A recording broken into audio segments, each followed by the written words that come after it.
guys. We made it. We're still here. Welcome back to another week of Evolve. I'm so glad that you joined me today to share some energy. And what a week it has been. What a year it has been for us.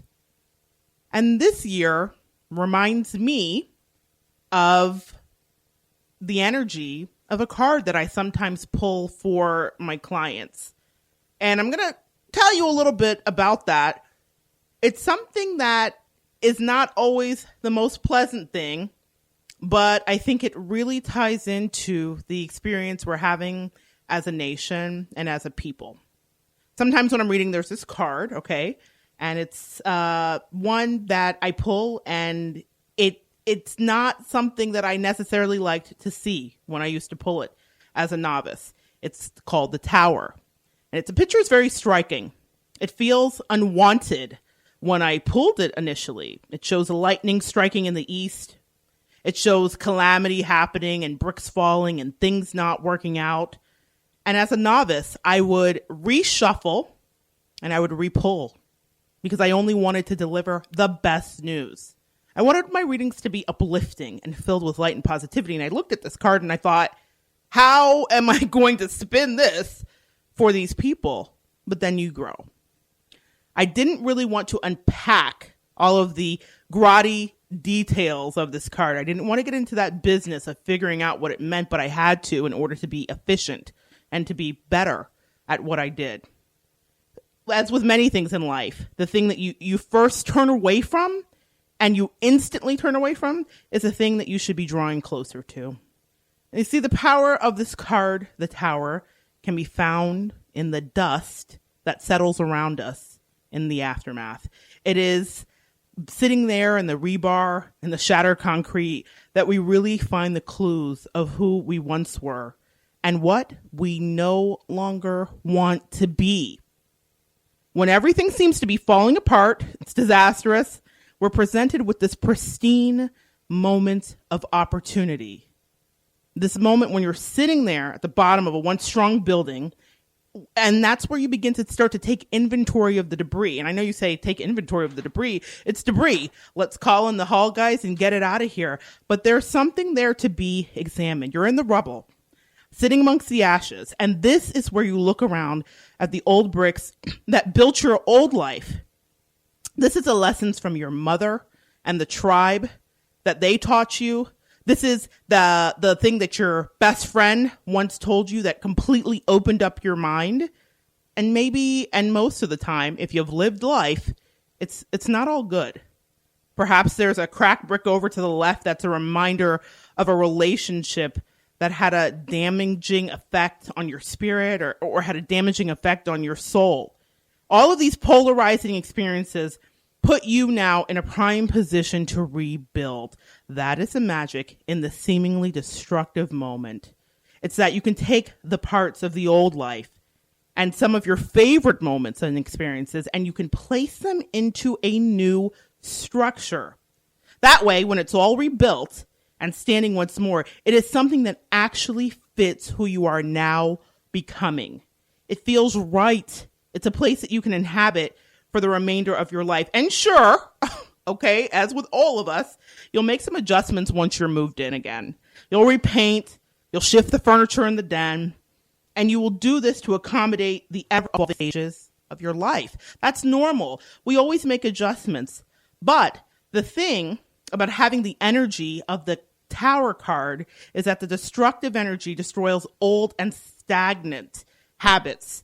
And it really shifts things for you and finally allows you this great freedom to pursue your heart's desires and to turn them now into a physical reality. Its appearance or energy in your life urges you to take encouragement from the shocking upheaval in your life and to look ahead at new possibilities. This is a time that you begin to envision a new reality. This is a blessed moment in our lives when the possibility of true change can even rear its head. Because this is the thing. This unexpected, cataclysmic event that has happened would never have happened if it was up to you. You would never make true changes. We'd be mumbling about having to get to it. That floorboard on the third floor that was raised for years and we kept stubbing our toe on would stay raised because we wouldn't want to deal with the change. We got to get the contractors in here. It's going to be dusty. We're going to be uncomfortable in the way that we live. The leaky faucet that's wrapped in plumber's tape until you could get somebody to look at it would still be dripping. That's why sometimes God, universe, source, allows things to be shaken and not stirred. I would say we've definitely been shaken here. As a country, we've been shaken. And this is because we would never be unmoored from the cozy life we're accustomed to, because there's not growth in being comfy and cozy. And sure, it feels wonderful. We're entering the season of pumpkin spice lattes and warmth and comfort and tucking in with our loved ones. Our comfort level matters a lot to us as a country, I really think. It's very important. It feels wonderful. Security and safety are what we're after as humans, period. That's not just relegated to our nation. That is a human condition. We all want someplace safe. And so we keep ourselves in these kind of incubated places where we're not pushing ourselves. But in order to grow, you must push yourself. And sometimes the only way to really shift is to completely start over and rebuild. It is more than likely something we do not want to do, and we would never do unless we had to. And this week, I think you could agree that our country had a tower experience. No matter what side you're on, it felt as though the earth shifted. But I'm not going to spend time now talking about candidates and who's right or wrong. I think the pundits did enough of that. Instead, I want to delve into what it means for us as a country. One nation under God. I want to talk about we, the people, indivisible. We are strong as a nation. We are not without our foibles and idiosyncrasies, but we are good. I know that. I am human, okay? So, of course, I can slip into partisan views. I think we all can. But I want to focus on what happened and why it happened on a more evolved level. I want to talk about how we can rebuild. And with that, we move boldly into our futures with that rebuilding. Because that's the American way. I mean that so deeply. That is the American way. Rebuilding as an American is as American as apple pie and mom, which kind of moves us into the season we're coming into, the holiday season. It's almost upon us. It's the season of pies and too much family togetherness and all that fa la la stuff and decorations going up too early. We're just weeks away from sitting at tables and having discussions and the examination of the ties and connections that bind us to the people around us at that table. And each year we know it's coming. We prepare, we notice how the stores are stripped of all the hints of summer, and overnight the fallish decor fills the shelves, and we're like, how did this happen? I just was like buying, floaties for my child for the pool, and now we're singing I'll Be Dreaming of a White Christmas.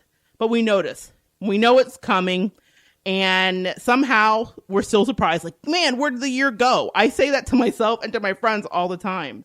But this year, I'd like to look at the silver lining. We've had an amazing opportunity to have a practice run in our most recent elections for our holiday time. What? Holiday time? Elections? What? Let me explain. Soon, many of us will be sitting at tables with our favorite aunt or that sort of out there uncle. We'll be sharing ideas with people who may or may not share our views, but we will gather. And we will break bread, and we will cast disparaging glances and side eyes at the folks around us. But when the holidays are over, we will still be a family. We will not ask the McGregors across the street if we can move in because your courageous sister gave you some great advice that rubbed you the wrong way. Nor will we knock on the doors of the Rodriguezes and have our angsty teen brother take up residence with them because he's getting on our nerves and we can't listen to Black Hole Sun one more time.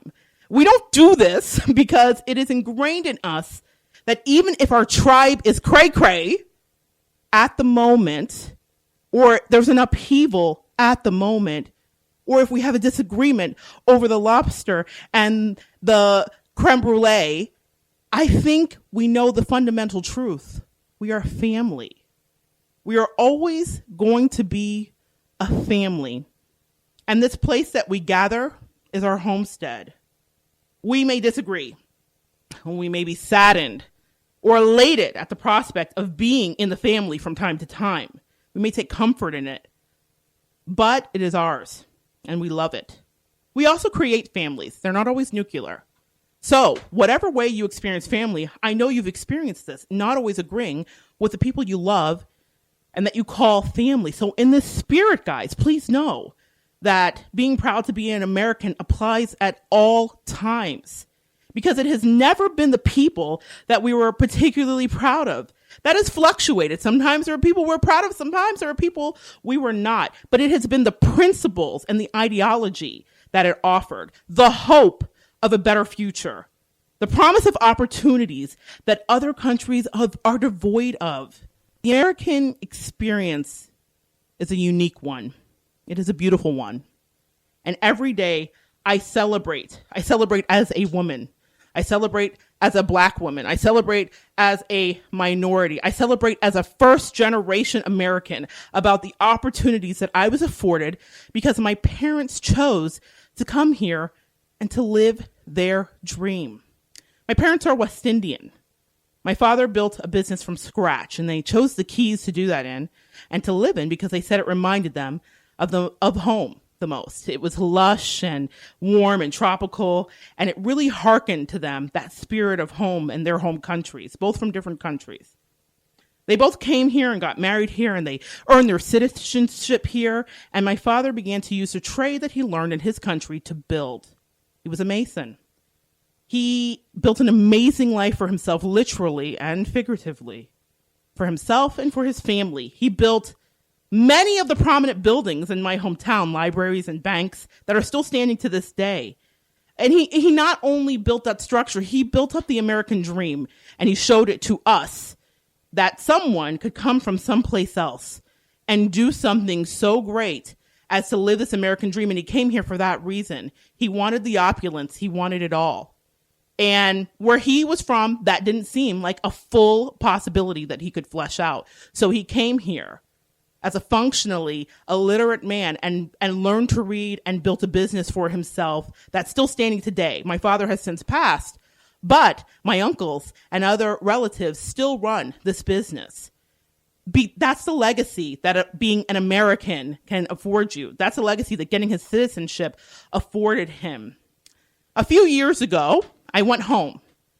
I went to visit his grave and pay my respects, but I also went to visit the house that he built, that I grew up in, this house on a few acres, a kind of sprawling estate for the land in the Keys. If you're familiar with the Keys, it's on Grassy Key. And it had 5 bedrooms and a whole downstairs, and it was just amazing. And all these beautiful lush fruit trees at the time when my father was alive, and this mason fence hand done in his signature archways. And I was having a moment of nostalgia.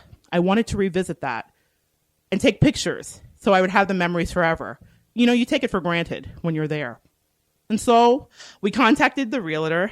My friend and I, the Scottish guy and I, decided to go in and take pictures and pretend we were going to buy the house.